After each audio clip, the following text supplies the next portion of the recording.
Bueno, continuando con el programa, tengo el agrado de invitar al doctor Diego Seminario Vidal. Él es médico asistente, es médico pediatra del Servicio de Emergencias Pediátricas del Hospital Cayetano Heredia. Nos va a hablar sobre el requerimiento de imagen en el paciente con traumatismo encefalocraniano. Muchas gracias, doctor. Buenos días. El tema que me toca hoy día a conversar con ustedes es un tema bastante común. No solo es un tema de emergencia, sino también es un tema de consulta, en los que tenemos consulta privada o tenemos pacientes que se comunican con nosotros, y es se golpeó la cabeza, ¿no? Eh, Primero, o sea, antes de hablar del tema en específico, siempre que trato este tema, hablo de prevención. Entonces, la pregunta es no solo se golpeó la cabeza, sino por qué se golpeó. En menores de 2 años, la principal causa va a ser caídas, y en los adolescentes, que son los dos picos en la población pediátrica, va a ser por causa de accidentes. Y lo que tenemos que hablar con nuestros pacientes, con los papás de nuestros pacientes, es los mecanismos para prevenir esto. Poner mallas cuando los niños empiezan a caminar, barandas en las escaleras, evitar juguetes peligrosos, sobre todo explicarles que no tengan andador, evitar muebles peligrosos, evitar muebles donde se puedan trepar los pacientes, poner, si hay escaleras en la casa, algún tipo de barrera, y en los niños más grandes, cuando hagan algún tipo de deporte que tenga peligro de caída, usar cascos, y en adolescentes evitar que tomen alcohol, ¿no? Bueno, siguiendo el esquema de presentación de los casos, vamos a tratar hoy un paciente que se llama Alfonso, un paciente de 2 años que se cae por las escaleras con su andador. Más o menos, hablando con los familiares, 10 gradas, y al caer, el paciente presenta una pérdida de conciencia presenciada por la madre de 1 o 2 minutos. Y en el camino en que lo traen a emergencia, que más o menos también se demoran unos 10 a 15 minutos, el paciente presenta 2 vómitos. El paciente llega a emergencia despierto, llega con una frecuencia cardíaca de 120, una frecuencia respiratoria de 20, una presión de 90-60 y un Glasgow de 15. En el triángulo de atención del triaje, el paciente no tenía ninguna alteración, pero por el mecanismo en que el paciente presenta este evento, el paciente pasa a un tópico, en este caso el trauma shock que estaba disponible, para que sea mejor evaluado. En el caso de que no esté disponible, podría pasar a un tópico que lo tiene que ser evaluado inmediatamente. En la evaluación primaria que se le hace al paciente, no hay mayores alteraciones, salvo un hematoma de 3 por 3 centímetros en la región frontal de la cabeza. Está un poco irritable, pero lo que se evidencia es que era con el evaluador, por lo que se le pone un Glasgow de 15. Es importante que la clasificación de TEC, que es el diagnóstico de este paciente, sea dada por Glasgow. Hay algunos neurocirujanos o en algunos otros hospitales donde la clasificación añaden fracturas o añaden otros tipos de compromisos que no tienen que ver, y lo que ya está pautado es que tiene que ser solamente por Glasgow. La escala de Glasgow, esta es la de adultos y esta es para lactantes, donde los mayores cambios son en la parte de la respuesta motora, en donde los lactantes van a retirar al tacto o al dolor, y en la parte de respuesta verbal, que obviamente va a ser llanto y quejido al dolor, ¿no? Bueno, el diagnóstico de este paciente fue un politraumatizado por el mecanismo, un TEC leve por el Glasgow que tenía, que es un Glasgow 15, y bueno, vamos a discutir que básicamente este es el tema de la exposición, ¿no? ¿Qué imagen se le va a tomar? Radiografías ya están totalmente contraindicadas en un paciente con un golpe en la cabeza. No van a definir si tienen una lesión intracraniana, no van a definir si el paciente va a ser operado. Si es que tuvieran una fractura, no va a definir tampoco nada si este paciente está en Glasgow 15. Y una resonancia no es un examen que se va a hacer rápidamente, ni es un examen costo efectivo en estos casos. Algunos años atrás, no sé si en algunos hospitales todavía sigue haciendo esto, todos los menores de 2 años, no importa de dónde se cayeran, tenían que hacerse una tomografía. Y lo que no solo nosotros, sino que muchos países más han visto que más del 99 punto, me falta un cero ahí, 0,5, no había ninguna alteración. O sea, solo 5 pacientes de cada 10.000 van a tener una alteración que requiera una cirugía en este tipo de pacientes. Obviamente, los pros de la tomografía es que es muy sensible, va a identificar sí o sí si el paciente tiene una lesión potencialmente quirúrgica, pero va a ser radiación. Hace unos 7 años ha salido un trabajo donde 3 tomografías de cráneo aumentan el riesgo de leucemia y el riesgo de tumor cerebral en 1 y en 2 veces. Y también tenemos los riesgos de sedación. Sabemos que los niños pequeños no van a colorar, sobre todo si están en Glasgow 15, y pueden tener los riesgos de la sedación. Va a tomar tiempo, como está en el hospital, que la emergencia está a un extremo y la tomografía está al otro, y va a ser un costo también para el hospital o para el padre del paciente, ¿no? Así como les decía, no solo nosotros nos hicimos la pregunta, ya en muchos países. El primero que saca un artículo al respecto es en Gran Bretaña. En el 2006 aparece la primera regla, que es la Chalice, que son reglas que para la toma de decisiones para tomar una imagen en niños con un TEC. La siguiente, que es la que usamos nosotros acá por un tiempo, es la regla canadiense, que es el CATS Rule, y la que salió en el 2009, que es uno de los estudios más grandes, porque es de un grupo que es el PECARN, que tiene alrededor de más o menos unos 30 a 50 hospitales afiliados, dependiendo del protocolo, y donde ellos tienen una población de más o menos 44.000 pacientes, en donde estudian en un estudio retrospectivo, prospectivo, cuáles eran las indicaciones para tomar una tomografía en un paciente con un Glasgow 15 o un paciente que en algún momento se llamó como TEC, no leve, no TEC mínimo. Este estudio, el primero, tiene un valor predictivo negativo del 100%. O sea, los pacientes que no se les realizaba la tomografía no tenían ninguna lesión. Y en una sensibilidad del 100%. Los pacientes que se les realizaba la tomografía sí tenían una lesión. Y esto es en los pacientes menores de 2 años. Era un poquito menor en los mayores de 2 años, pero estos números son bastante atractivos. De 2014, como habían diferentes, o como les dije, las diferentes métodos para la decisión de toma de tomografía, ya se los comenzó a comparar, porque más o menos cada país estaba con el suyo, y el PECARN demostró que era muy superior a los demás. O sea, casi la sensibilidad con la especificidad es casi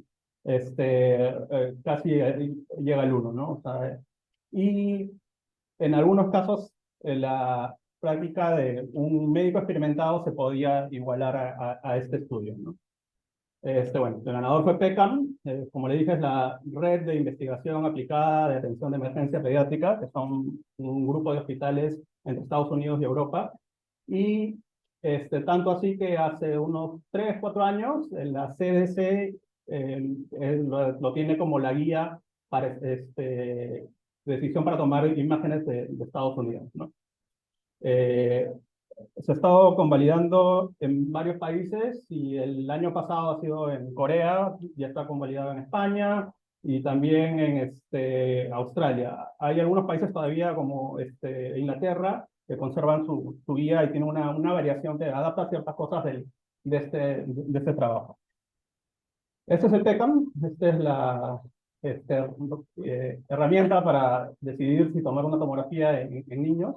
Se separa en 2 grupos, como les dije hace un momento. Estos en menores de 2 años, en donde los criterios absolutos son alteración del estado mental. Eso se refieren como agitación, somnolencia, respuesta lenta o preguntas repetitivas, que tenga Glasgow menos de 15 o una fractura de cráneo palpable. Acá podría ser una excepción para la radiografía. Hace poco tuvimos un caso así, que era un niño que tenía un hematoma frontal de 10 por 10 y que no se podía palpar. En este caso sí, porque está en Glasgow 15 le tomamos una radiografía, pero no es la excepción.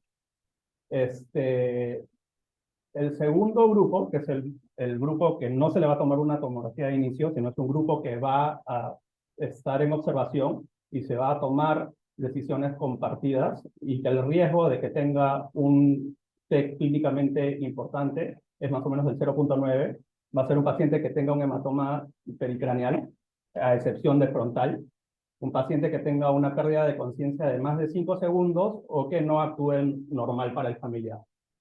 También tiene que tener un mecanismo severo, una caída más de 90 centímetros, ser un accidente de tránsito peatonal o, si es un accidente de tránsito con ocupante, ser una eyección de donde ha habido una vuelta de campana o donde se ha muerto algún ocupante. Y la última vez se ha sido golpeado con un objeto de alto impacto. Para el grupo de los mayores de 2 años, similar, o sea, GLaDOS menos de 15, alteración del estado mental, que es más o menos lo mismo que en los menores de 2 años, o ya no sería una fractura, una sospecha de fracturas deprimida, sino unos signos de fractura de base de cráneo. En ellos, el riesgo intermedio para tener un T con importancia clínica es más o menos de 0,8, y los signos para el paciente que va a estar en observación son cefalea intensa, pérdida de conciencia, vómitos, o si es un mecanismo de injuria severo. En este caso ya no la altura es 90 centímetros, sino es 1,5 metros. El resto es igual. Si no tienen ninguno de los criterios para tomar TAC inmediatamente o para observarlos, el paciente podría ir a su casa, porque el riesgo para tener un TEC con un compromiso clínicamente importante es menos del 0,05%. O sea, ese paciente, al niño, el clásico que se cayó de la cama, que son 60 centímetros, que no tuvo pérdida de conciencia, que no está irritable, que los padres lo ven clínicamente normal, lo podrían mandar sin problemas a su casa. Para los pacientes que van a observar, las horas todavía no están definidas. O sea, lo único que se sabe es que son mínimo 4 horas, pero va a depender bastante del criterio clínico. En el estudio no lo han podido pautar, y hasta ahora en las nuevas evaluaciones que ha habido, lo que dicen es que se decide el personal de emergencia. Un grupo importante son los menores de 3 meses, porque el mismo trabajo no ha tenido tantos pacientes de esta edad, y lo que refieren es que es un paciente que, dependiendo de los otros signos que tenga, podría ser candidato a tomar algún TAC, y también depende de la experiencia del equipo médico. Si no es el equipo no se siente experimentado, bueno, tendrá que tomar una tomografía al paciente. Lo otro es una decisión compartida con los padres, después de haberle explicado todos los riesgos de la tomografía y que lo más probable es que su hijo no tenga una lesión. Es decir, a pesar de ello, ellos toman la decisión, habría que tomarla. Y lo que hay que ver durante la observación es si los síntomas empeoran o si se añaden nuevos síntomas que no tenía, y eso nos podría hacer sospechar que el paciente tenga una lesión. El manejo de este paciente fue, como todo paciente con un golpe en la cabeza, que tiene que estar con una cabecera de 30 grados, ponerle un analgésico, porque es parte del manejo de hipertensión no ucraniana. Que el paciente no tenga un hematoma epidural no quita que el paciente no tenga edema cerebral. Entonces el paciente tiene que estar en reposo, tiene que estar con cabecera a 30 grados y tiene que estar con analgesia. Porque si no se maneja la hipertensión endocraniana, va a tener más edema y va a tener más síntomas, y probablemente le tomemos la tomografía por algo que no necesitaba, ¿no? Se observó durante 8 horas, no presentó ningún síntoma y se fue mandado a su casa. También por el hecho de que se cayó más de 5 escalones y se lo consideró un politraumatizado, se le tomó una ecografía abdominal que salió dentro de los límites normales. Y bueno, se fue de alta a su casa, y lo que se le indicó fue reposo 72 horas y ibuprofeno. ¿Por qué el reposo? Porque si un paciente vuelve a hacer la actividad que normalmente hace, va a tener hipertensión endocraniana, y eso va a hacer que tenga vómitos, va a tener que tenga cefalea y va a regresar a emergencia. Entonces no se olviden de un paciente con un TEC, mandarlo a su casa con analgesia y con reposo 3 días. Hay una nueva guía que más que todo ha sido pasada de adultos para niños, que también está en la guía del CDC, en donde lo que más tratan de manejar es a los efectos post-TEC. Eso se vio más que todo en los deportistas de fútbol americano. No sé si han visto una película en donde se trata de que los pacientes que tenían golpes importantes después tenían problemas psiquiátricos y tenían problemas bueno, más que todo en la área psiquiátrica. Entonces eso también ha pasado a la parte de pediatría, y lo que se recomienda es que si un niño ha tenido un TEC, que esté por lo menos un par de semanas sin actividad física importante, o sea, que no haga ejercicio. Y si el paciente es un deportista que tiene ¿cómo se dice? Hace ejercicios más intensos, o que está en alguna selección, que no lo haga por unos 3 o 4 meses, y se van pautando progresión. El tema, bueno, es bastante puntual, es una de las cosas que ha cambiado más en estos últimos años, y más o menos lo que hemos visto que aplicando esta regla, el uso de tomografías ha bajado más o menos en un 70 hasta 80%. Gracias.